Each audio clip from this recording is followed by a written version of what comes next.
I try to imagine a specific reader in time and space. Sometimes I imagine myself, not the current one, but a recent one, Stephen back in 2011, and I write for him. He's 23.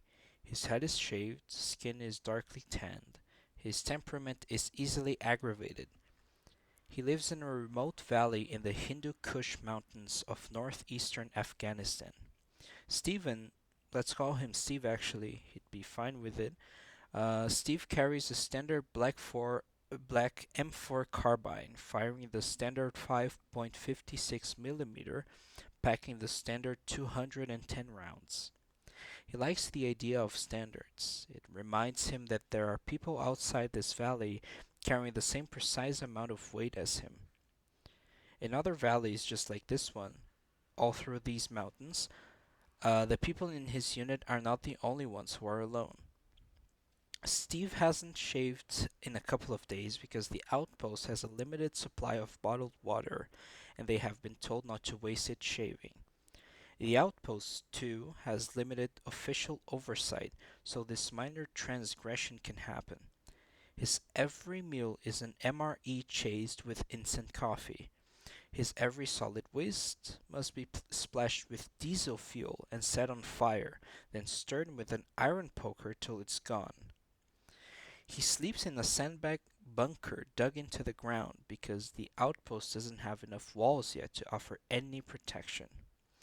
Instead, there are loops of concertina wire that separate the known from the unknown.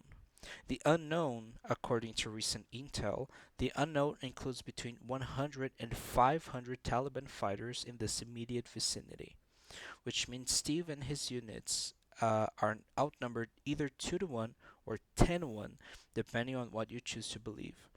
Steve chooses not to believe these reports at all, he simply respects them.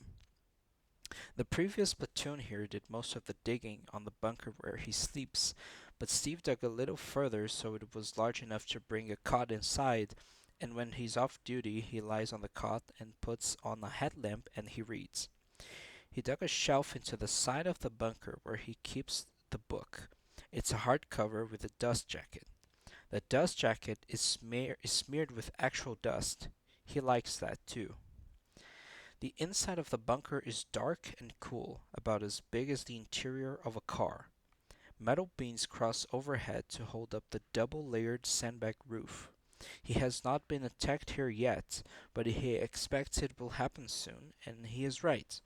The previous platoon that lived there was hit more days than not, but right now the fighters in the hills are feeling out these new people, waiting to see what they'll do.